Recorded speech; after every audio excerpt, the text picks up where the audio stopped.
This is a review of the Anker 3.5-inch front panel USB hub. It has two USB 3.0 ports in it and a 20-pin connector that ties to a motherboard or a USB expander.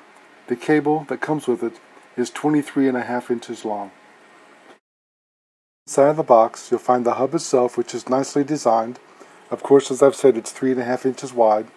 In addition to that, you'll find an instruction manual, some mounting screws, and the cable is already attached for you to plug into your motherboard or USB adapter. I do want to point out again that this is a special 20-pin connector that's common to most motherboards and USB expanders, but make sure your computer has one of these ports to plug that cable into. Here you can see a USB 3.0 2-port adapter in my computer, and you'll see one of these ports is taped up because it no longer works. That's my fault. I had a USB cable plugged in there. It was an extra long one, about 10 feet long, and I actually got up and tripped on it and pulled it and shorted out inside of this connector. So what I'm going to do today is I'm going to take this piece out and replace it with this Anker, which is a 2-port hub. And I'm lucky that my motherboard contains this special connector that I can plug this in and bring two USB 3.0 ports to the front of the computer. This type of device mounts into one of these slots. There's a screw hole here that I've taken the screw out of. They're typically held in place with 2 screws. I always use 2, one on each side, to hold the port stable because you're going to be plugging things in and out and you don't want it to move around. Looking into the computer, I'm going to come in on the motherboard. You'll see this green connector here. That's a special USB style of connector for 20 pins for a dual USB 3.0 port. That black cable you see laying there is actually one that I've unplugged.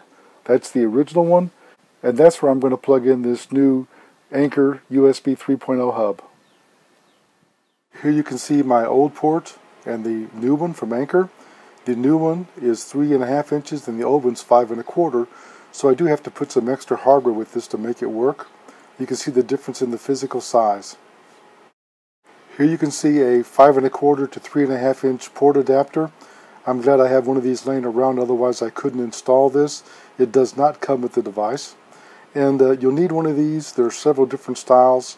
Some are less expensive than others. You can buy these on Amazon. Just look around. In addition, I'm going to need this dress trim bezel to put around the front of this new Anker port adapter. This will dress it up and make it look just like the other one.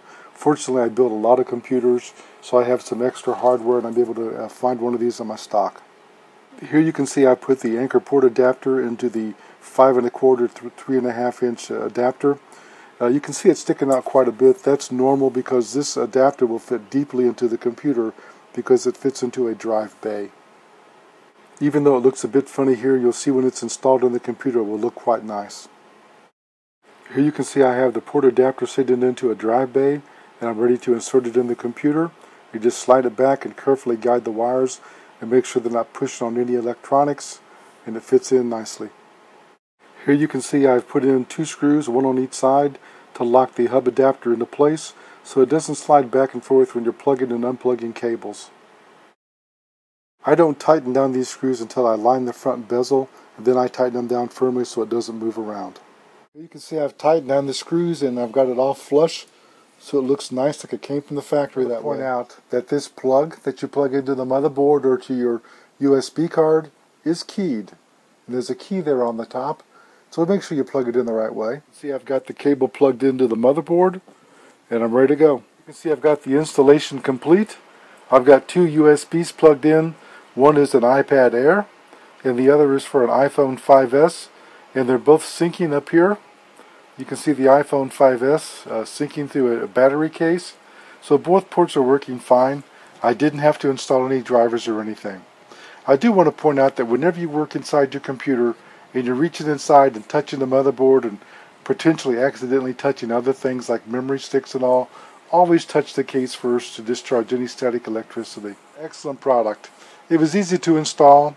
I do wish that it came with the mounting brackets as an option, that you could pay a bit more to get that. This part here that came in the order is 5-star. Not having a bracket's kind of a pain. That's why I told you in the video that you might want to consider purchasing one if you don't have one around. This review is done by JJ CEO. I'd like to tell you that I received a sample for test and evaluation, and I promise that if I gave a review, it would be fair and honest.